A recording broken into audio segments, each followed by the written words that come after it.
Olá pessoal, eu sou Micaela Anaí e sejam bem-vindos ao Physioclasses. Esse é o primeiro vídeo depois do retorno do nosso canal e a nossa ideia é trazer uma série aqui sobre organização de tarefas e estudos.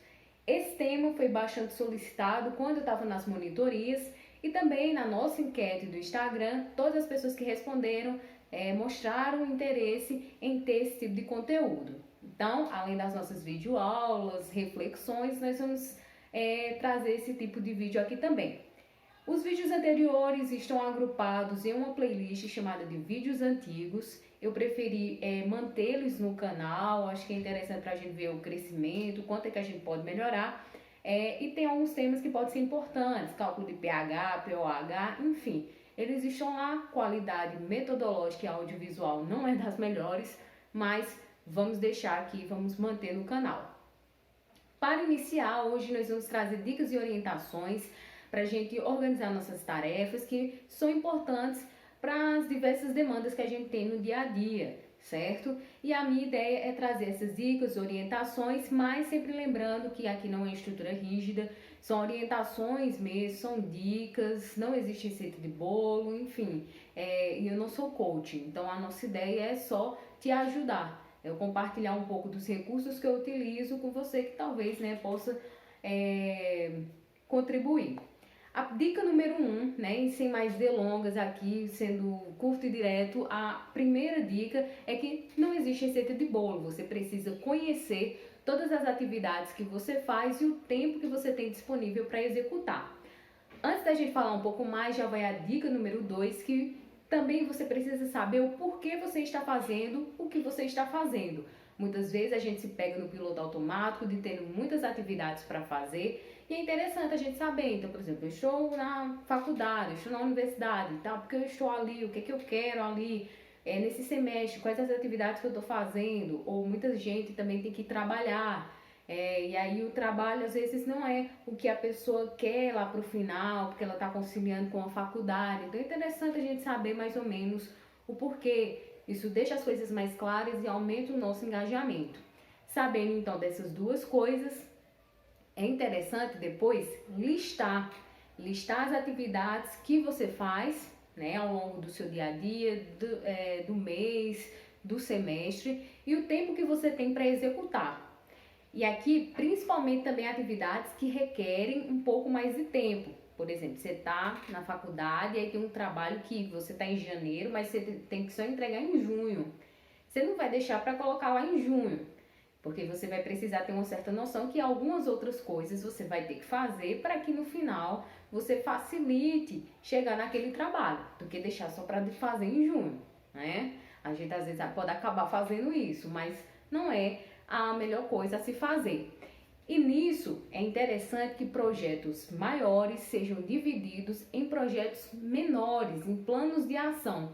Uma estratégia que você pode utilizar é utilizar a metodologia 5W2H. Esse W e H é porque vem das palavras em inglês. When, why, who. Vai estar aqui do lado para vocês verem. É uma metodologia. Eu não vou aqui falar muito sobre ela. E vocês podem pesquisar, tem vários vídeos e conteúdos que vocês podem saber um pouco mais. Mas também deixa nos comentários se você quer saber um pouco. Depois disso, de definir essas tarefas, prazos, importâncias, você pode listar em qualquer forma. Pode ser no papel, no Word, outro recurso que você goste de utilizar. E aí é interessante você classificar essas atividades que você faz com algum grau de importância. Quando eu estava no projeto Impulsionar, vou deixar o link aqui também na descrição para quem tiver interesse em saber mais. Uma das coisas que foram de atividades sobre gestão do tempo, você pode dividir suas atividades, por exemplo, em importante, circunstancial e urgente. Depois de fazer isso, do que você faz no dia a dia e ao longo da semana, você pode ver, ter noção de quais tipos de atividade você faz mais, para depois você poder manejar, Então, às vezes, se você só faz atividades urgentes, pode ser que seja interessante você repensar. E você pode montar em formato de gráfico, tabela, tem vários recursos que são interessantes. Uma forma que eu gosto de fazer e traz um pouco mais da individualidade do processo e de que cada pessoa pode descobrir a sua melhor forma, eu divido em importância alta, moderada e baixa. Não tenho não importante, porque eu julgo que tudo que eu faço é importante, e inclusive já deixo aqui, não menospreze, não coloque como sem importância momentos de descanso e lazer, tá? Mas essa dica vai vir um pouco mais pra frente. Então, geralmente eu faço isso para saber os graus de prioridade das atividades que eu preciso fazer. E isso também é muito interessante, porque às vezes uma vai precisar que você realize com antecedência, e aí você vai saber manejar mais essas atividades ao longo da sua semana, dos seus dias.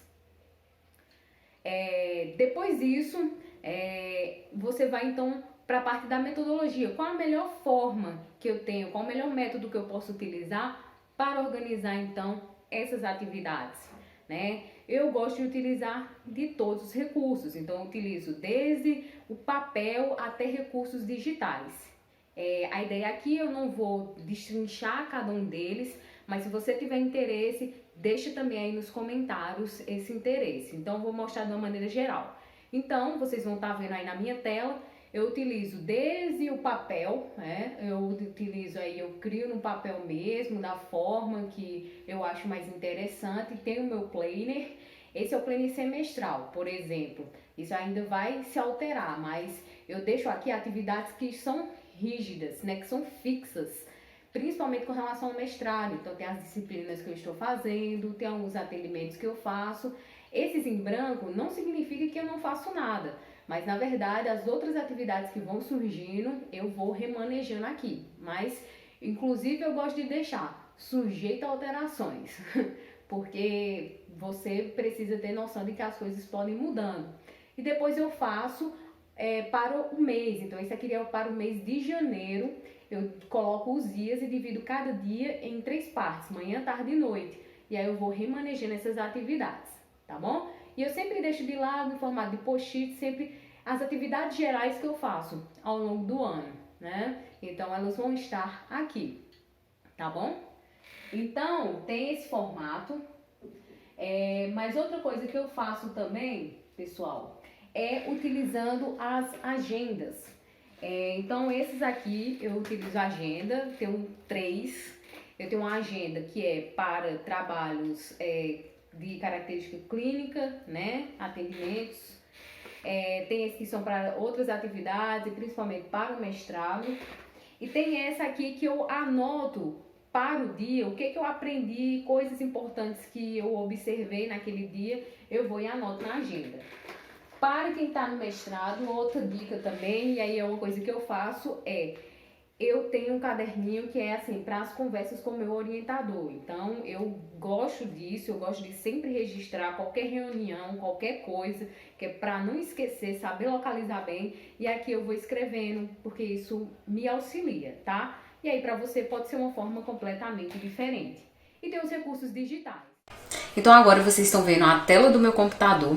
E aí esse aqui é a agenda do Google, certo? Eu gosto de colocar mais atividades também que eu não posso esquecer. Então às vezes marcou uma reunião, colocou o link do Meet, outra pessoa, né, colocou você, então automaticamente já aparece aqui também no seu calendário. E você pode ficar à vontade. Então você pode passar tudo que você colocou na sua agenda, por exemplo, para cá, ou só utilizar a agenda do Google. Eu também utilizo o desktop, como eu falei para vocês. Essa aqui é a janela, então eu não gosto do meu desktop, da minha área de trabalho poluída. Então eu deixo aqui, né, esse calendário. Eu vou colocar também só coisas que são importantes. Então, por exemplo, se tivesse um atendimento aqui que eu não posso esquecer de jeito nenhum, uma consulta ou qualquer outra coisa. E existe também o Trello que eu mostrei pra vocês. Esse é meu Trello que eu criei aqui, das atividades que eu faço com relação à fisioterapia. Então vou criar um quadro aqui pra vocês verem como é que funciona, mais ou menos. Vamos botar aqui Projeto X. E aí você vai criar um quadro. Esse quadro é bem interessante, vai ser geralmente utilizado como uma forma de organização de projetos. Então você pode mudar o fundo aqui, né, a tela de fundo. você vai acrescentar, né, no quadro vários cartões, e nesses cartões você pode ir colocando várias atividades. Então aqui eu posso colocar assim, introdução, se eu quero um projeto de pesquisa, eu boto introdução, tudo relacionado à introdução, tudo relacionado ao projeto de pesquisa, certo? Aí eu posso botar aqui membros, posso colocar aqui o drive, onde eu posso colocar um link. Então como é que funciona? Depois que eu criei, né, cada um de cartões, né, nessa lista, desse quadro, você pode adicionar descrição, você pode anexar arquivos, colocar uma capa, botar data de início, data de entrega, você pode colocar o que mais também? Etiquetas, né, com aquelas cores semelhantes àquelas etiquetas que eu mostrei para vocês, que geralmente eu faço quando é no papel. Pode adicionar checklist, né, você vai colocando as atividades que eu tenho que fazer, atividade 1, sempre que você fizer, você marcar que você terminou. Interessante também quando você faz atividades que envolvem outras pessoas, você pode convidá-las, certo? E aí fica bem interessante, e tudo que você faz aqui vai sendo aqui feito para o lado. Então eu posso adicionar várias coisas, certo? E ele fica bem visual, assim, você vai passando para o lado.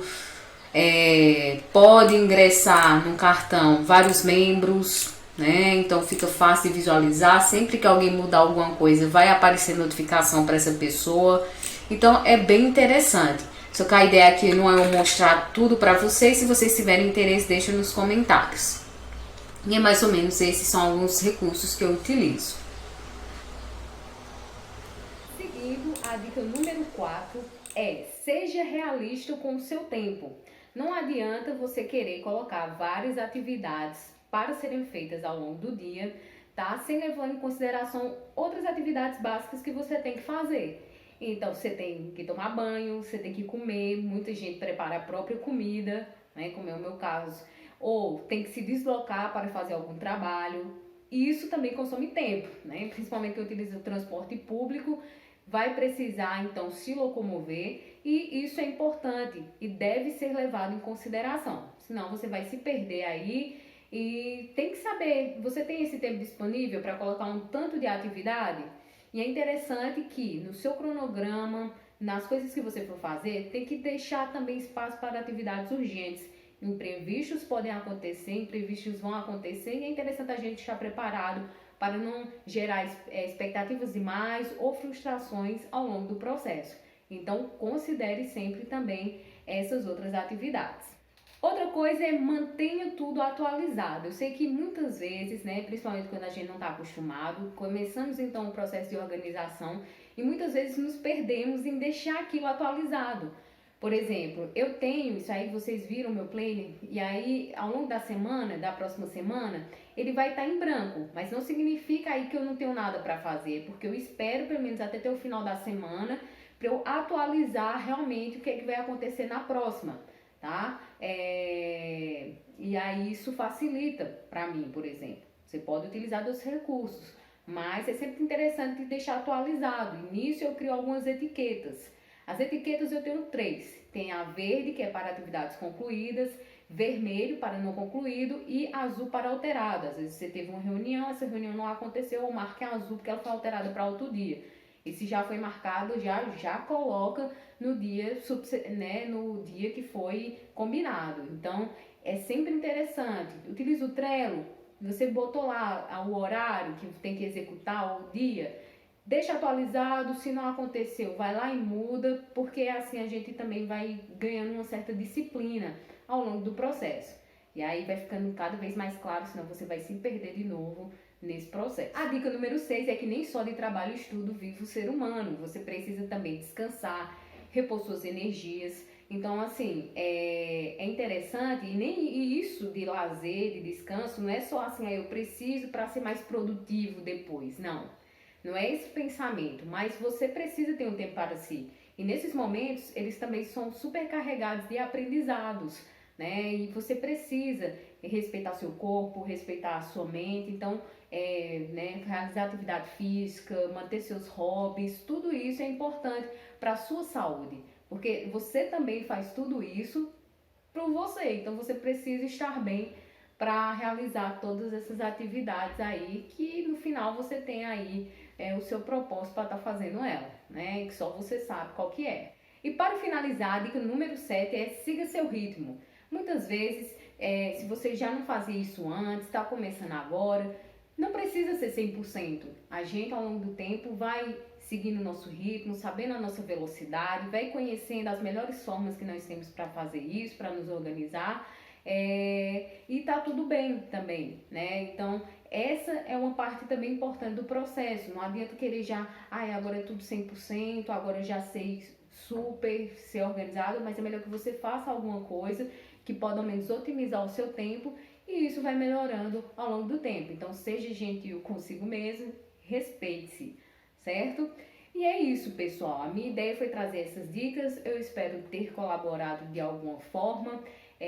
Se eu esqueci alguma coisa, se vocês acham que tem mais pontos importantes, deixa nos comentários, vai ser super legal te ouvir, né? E a gente vai interagindo ao longo do processo. E no mais é isso.